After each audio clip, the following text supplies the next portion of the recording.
AIMIM के कौमी सदर बैरिस्टर असदुद्दीन ओवैसी साहब ने महाराष्ट्र को जो टारगेट किया है उसमें उन्होंने 5 सीटें लड़ाने का एक अंदाज़ा उन्होंने ज़िक्र किया है कि ये 5 लोकसभा कॉन्स्टिट्यूंसी ऐसी है कि वहाँ से हम उम्मीदवार दे सकते हैं और वहाँ से जो है हमारे उम्मीदवार को चांस है कि वो जीत सकता है।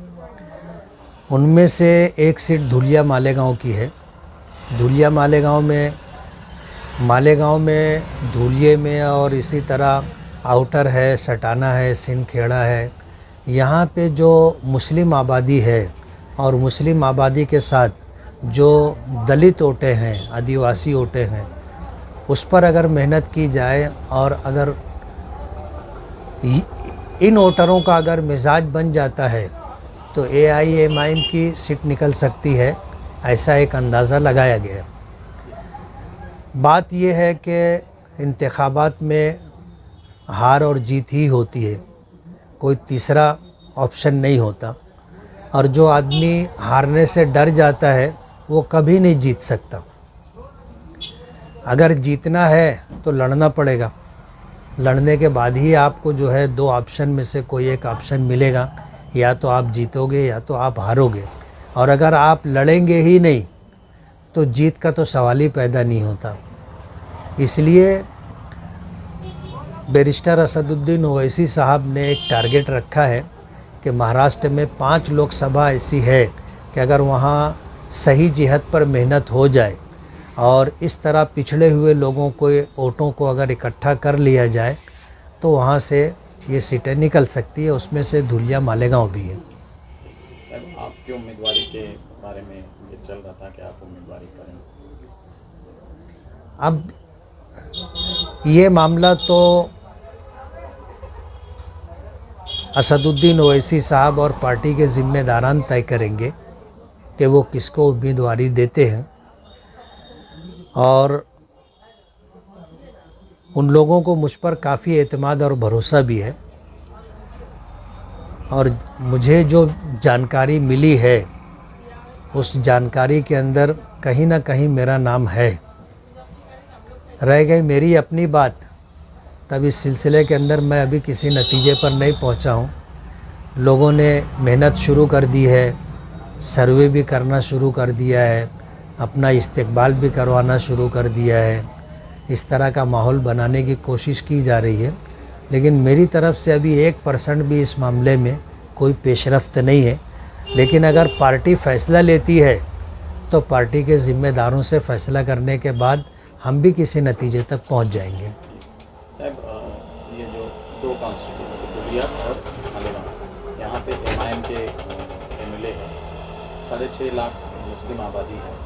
इन सारी बातों का हवाला देके चंद दिनों पहले हिंदू तंजीमें जो थी, सकल हिंदू समाज जो, उन्होंने एक मीटिंग ली और उसमें आपका और धुलिया का जिक्र करके कहा कि ये लोग अगर एक साथ हो गए तो मुस्लिम सीट चुन के आ जाएंगे। इसलिए यहाँ पे एक ऐसा उम्मीदवार देना चाहिए, यानी वो आपसे कंपटीशन करने की तैयारी उन लोगों ने कर लिया और उनको आपका ही डर है।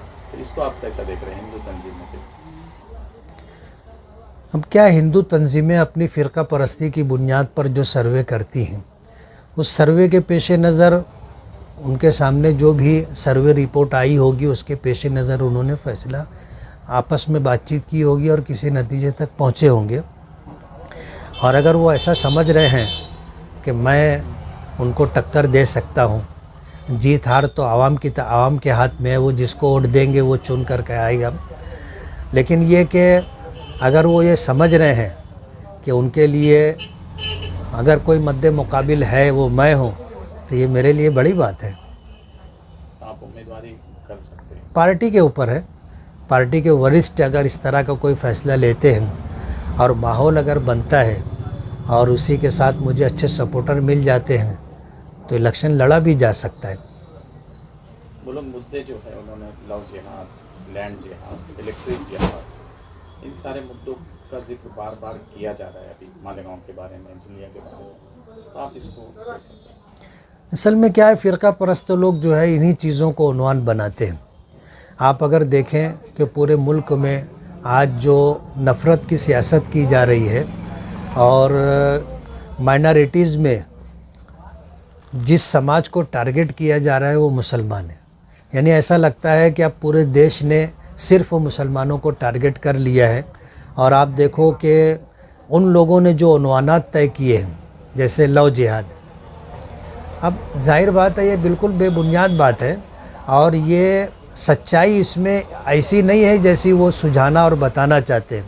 और ये हमेशा से रहा है, जब से दुनिया में इंसान आए हैं किसी न किसी से उनको प्यार मोहब्बत होता रहा है। और प्यार और मोहब्बत के अंदर ना धर्म देखा जाता है, ना बिरादरी देखी जाती है, ना उम्र देखी जाती है, ना तालीम देखी जाती है, ना पैसा देखा जाता है। ये सारी चीज़ें रही है, लेकिन इसको सिर्फ मुसलमानों से जोड़ करके लव जिहाद कह करके ये कहना कि मुस्लिम समाज के लड़के हिंदू समाज की लड़कियों को इस तरह मोहब्बत के जाल में फंसा करके एक तरह लव जिहाद का जो है मामला तय कर रहे हैं, तो ये गलत बात है।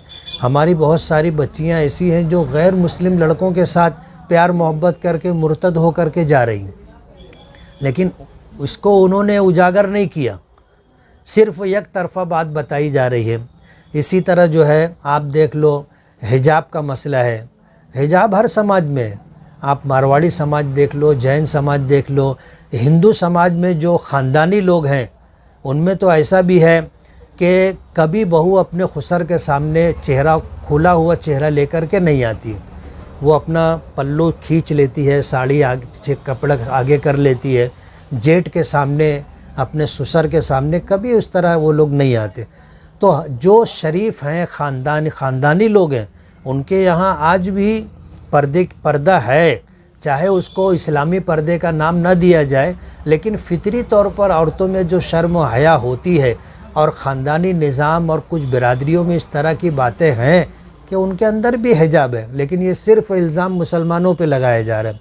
अभी मालेगांव को लेकर के लैंड जिहाद के नाम से जो बात कही जा रही है और ऐसा बताया जा रहा है कि बर्मा के रिंगून के उधर के उजाड़े हुए लोग मालेगांव आकर के ज़मीन पर कब्ज़ा कर रहे हैं और ज़मीन घर बना करके रहे हैं, 100% गलत बात है। एक केस भी पुलिस डिपार्टमेंट के पास या रेवेन्यू डिपार्टमेंट के इल्म में ऐसा नहीं है कि कोई इस तरह का जो है वहाँ से आ कर के यहाँ बसा हो, गलत बात है। मालेगांव को टारगेट किया गया है और मालेगांव को उन्वान बना करके पूरे देश में फ़िज़ा ख़राब करने की कोशिश की जा रही है, ऐसा मैं मानता हूँ। मालेगांव के बारे में विधानसभा में कुछ एमएलए जो है उनको ज़्यादा फिक्र हो गई मालेगांव की, ऐसा आपको नहीं लगा? नहीं, मालेगांव के लिए अच्छी बात है। कैसा मेरा ऐसा मानना है कि अगर एक पत्थर का भारी वज़नदार टुकड़ा हो और एक आदमी ना उठा सकता हो और कुछ लोग आ कर के हाथ लगा करके वो पत्थर उठाकर अगर रास्ते से किनारे कर देते हैं तो ये तो मालेगांव के लिए अच्छी बात होगी। मैं ये चाहूँगा कि आज जो लोग जो हैं, ऐसा 4-5 लोग हैं जो मालेगांव को लेके बहुत फ़िक्रमंद हैं, अगर इसी तरह इखलास के साथ अगर मालेगांव के विकास को पेश नज़र रख करके वो लोग बात करेंगे तो मेरे लिए और मालेगांव वालों के लिए बहुत अच्छी बात है।